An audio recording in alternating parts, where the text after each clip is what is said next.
Welcome sa Tagalog Fanfiction Series. Huwag sanang kalimutan mag-subscribe for more updates sa kwentong ito. Tunghayan po natin ang kakaibang kwentong pag-ibig ni Dave at ni Chanty sa kwentong Here We Go Again. Pwede bang kalimutan na lang natin ang lahat? At pag-ukulan na lang natin ang mga natitirang oras natin na magkasama. Na tayong dalawa lang. Taos-pusong sabi ni Dave sa asawa. Habang si Chanty naman ay gulat at di makapaniwala sa kinikilos ni Dave ngayon. Kaya ko mawala siya sa pagkayakap ni Dave. Hindi pwede. Malungkot niyang sabi kay Dave. Ayaw niyang bumalik sa pagiging matanda.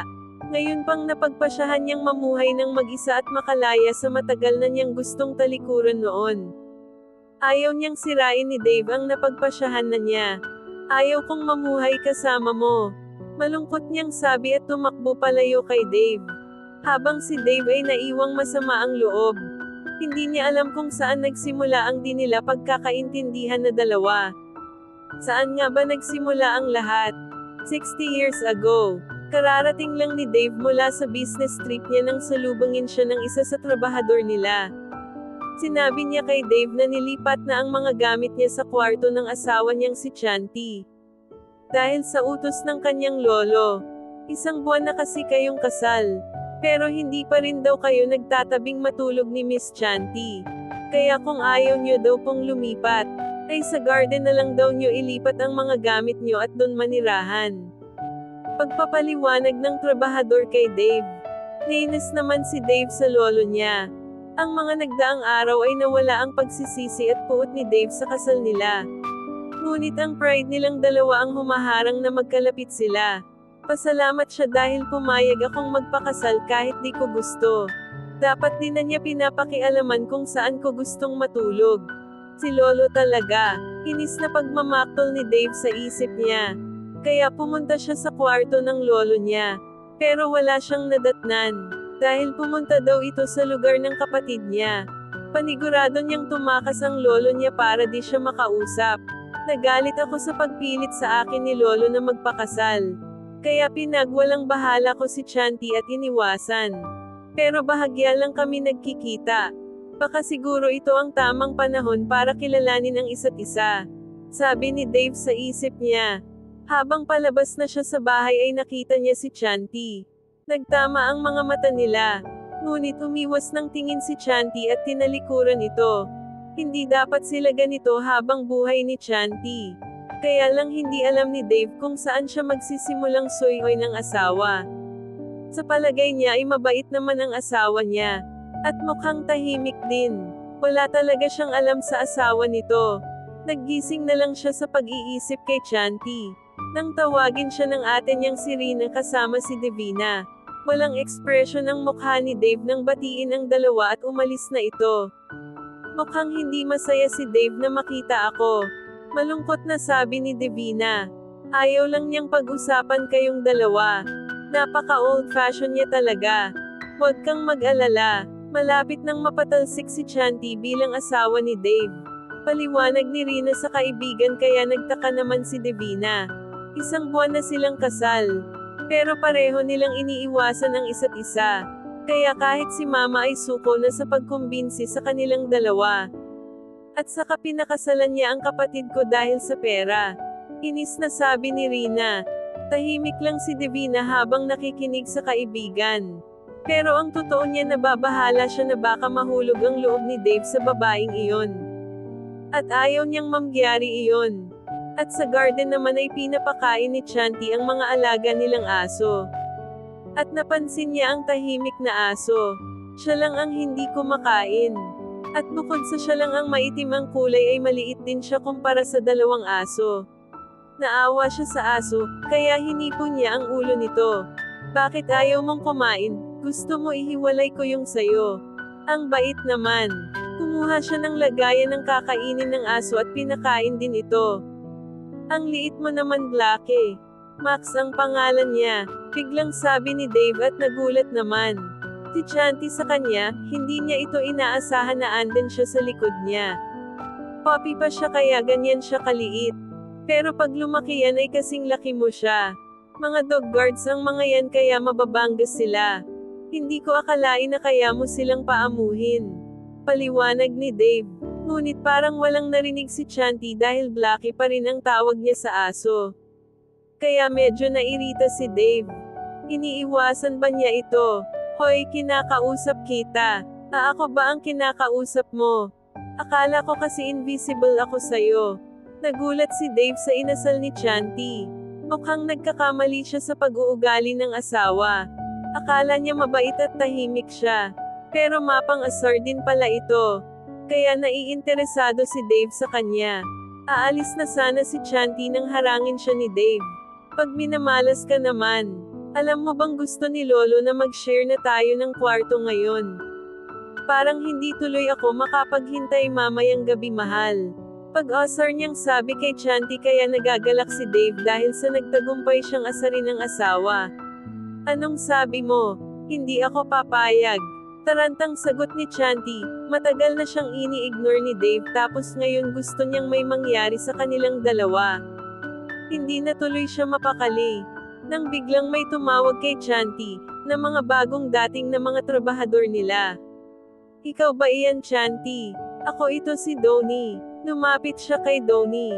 Pagkakataon niya ito para umiwas kay Dave. Donnie, ikaw nga. Kailan ka pa tumangkad? Sa pagkakaalala ko ay mas matangkad ako sa'yo.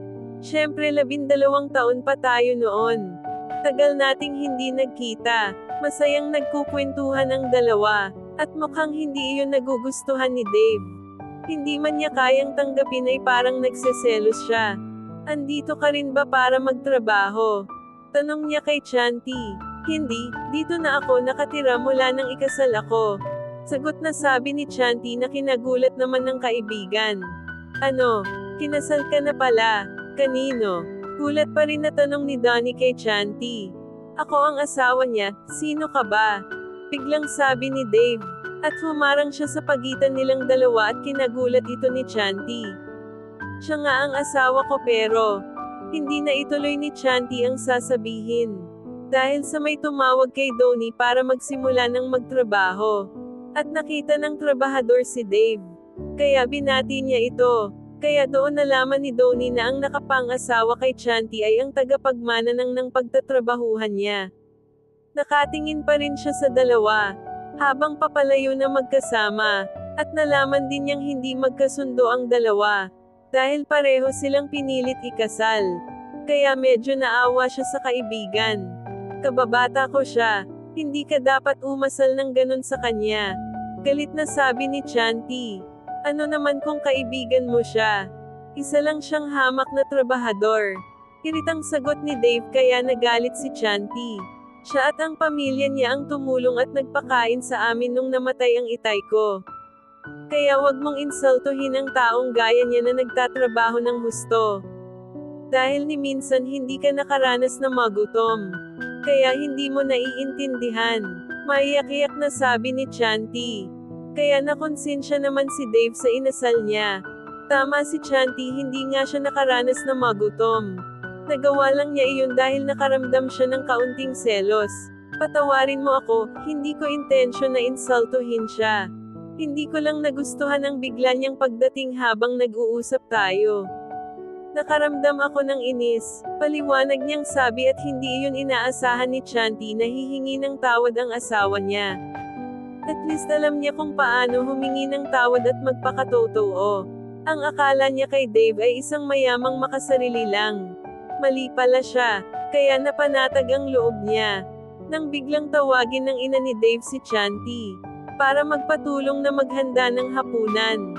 Gusto sana ni Dave na mapalapit pa siya kay Chanti. Pero nauwi lang sa away ang lahat. Kaya medyo nadismaya siya. Magkita na lang tayo mamaya, Dave. Nakangiting sabi ni Chanti kay Dave. Kaya nabuhayan ang puso niya sa ngiti ng asawa. Mukhang ayos na silang dalawa. Kaya nginitian din niya si Chanti. Nakatingin pa rin siya sa asawa hanggang patungo sa kusina. Hindi niya akalain na masaya pala sa pakiramdam pag magkasundo sila. Ang hindi nila alam ay nakatingin ang dalawa niyang ate na sina Rina at Rona. At nagagalaiti sa galit si Rina. Hindi siya papayag na magkamabutihan ang dalawa. Ano ba ang problema kung magkalapit ang dalawa? Kasal naman sila. Kahit anong gawin mong paglalapit kay Divina at kay Dave, ay hindi rin papayag si Dave. Alam mo naman kung gaano niya kinamumuhihan si Papa. Dahil sa pangbabae niya, iniwan niya tayo at sumama sa ibang babae. At iyan ang iniiwasan ni Dave mangyari. Kaya nga ayaw niyang may kasal.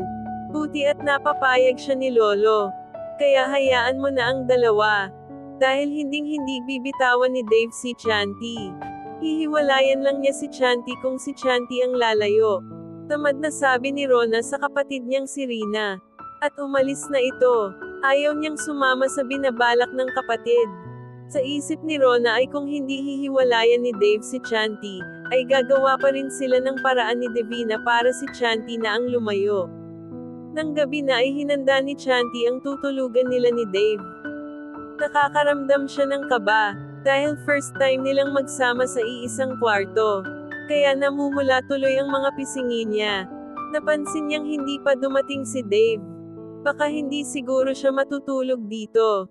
Umasa lang siya. Pero baka may inaasikaso lang siya kaya late siya. Pero okay lang kahit hindi siya matulog dito. Nagtatalo ang diwa at isip niya. Gusto niyang umasa na darating si Dave pero sa isip niya ay baka umasa lang siya. Habang nag-iisip siya ay nagulat siya dahil biglang bumukas ang pinto. Akala niya si Dave ang pumasok. Si Rina pala. Inutusan niya itong ipagluto siya kahit late na ng gabi. Wala siyang nagawa kundi ang pumunta sa kusina. Nakaramdam siya ng lamig dahil sa labas ang kusina nila. Nang patungo siya sa kusina ay nakarinig siya ng dalawang buses na nag-uusap. Nagulat na lang ito nang makitang si Dave at Divina pala iyon. Kaya pala hindi siya dumating. Nakaramdam siya ng kaunting kirot. Pinilit ako ni Ate Rina na lumabas. Anong sasabihin mo? Maghahating gabi na. May gusto lang kasi akong sabihin sa'yo. Nang makita ni Divina na nakatayo si Chanti at nakatingin sa kanilang dalawa, ay bigla niyang hinatak ng halik si Dave na ikinagulat ni Chanti at ganun din si Dave. Hindi makapaniwala si Chanti sa nakikita niya ngayon. Lalo nang makita niyang nagtama ang mga mata nila ni Divina. At ngumisi pa ito. Hindi niya maipaliwanag ang nararamdaman niya. Kaya napapaluhang tumalikod siya at umalis. Mukhang may gusto pa siya sa babaeng iyon. Napakatanga niya dahil umasa siya na magiging okay sila ni Dave. Sana hindi na lang sila nagkausap kanina. Sana umiwas na lang siya. Nanlulumang umiiyak si Chanti kaya napaupo siya sa lapag nang makalayo siya sa kanila. Ayaw niya sa pakiramdam na ito. Habang umiiyak siya ay napadaan naman si Donnie at nakita niya si Chanti na nakaupong umiiyak kaya agad niya itong nilapitan. Chanti, anong nangyari? Ayos ka lang ba? At inalalayan niya itong tumayo. Habang si Dave naman ay walang kaalam-alam sa nangyayari. Di niya alam kung bakit siya hinalikan ni Divina. Kaya marahan niya itong tinulak. Anong ginagawa mo? Galit na sabi ni Dave. Bakit, di ba gusto mo rin ako? Nahihibang ka na ba? Alam mong kasal na ako. Galit pa ring sabi ni Dave. Ano naman kung kasal ka? Alam nating lahat na napilitan ka lang magpakasal. Sabi ni Divina at humawak sa braso ni Dave. Ikaw lang ang nakakaintindi sa akin. Kaya ayaw kitang i-give up. Hindi mo ako pwedeng iwan. Tayo dapat ang nagsasama ngayon. At hindi ang pulubing Chanti na iyon. Dagdag pang sabi ni Divina at niyakap si Dave. Hindi dapat masayang ang pagkakataon na ito. Gusto na niyang pumawala sa ina at sa miserable niyang buhay. Tumalik ka na sa inyo. Walang reaksyon na sabi ni Dave at pumawala sa pagkayakap ni Divina. Pero bakit? At hindi siya makapaniwala na pinapauwi siya ni Dave. Wala ba siyang pagtingin din rito? Nakalimutan mo na ba kung bakit tayo naging malapit sa isa't isa? Pareho tayong nagluksa noong nagloko ang mga ama natin. Pareho silang sumama sa ibang babae at iniwan ang pamilya nila. Tapos, gusto mong gawin ko din ang bagay na iyon. Hinding-hindi ko gagawin iyon. Kahit kailan hindi ako magtataksil sa asawa ko. Nag-iisa kitang kaibigan. Kaya palalampasin ko ito. At kalimutan ang nangyari ngayon. Kaya wag ka nang babalik ulit dito. Seryosong sabi ni Dave kay Divina at tinalikuran na ito at umalis. Naiwang tulala si Divina, hindi siya makapaniwalang na-reject siya ni Dave. Akala niya gusto rin siya nito. Pero bakit siya pinagtutulakan ni Dave palayo?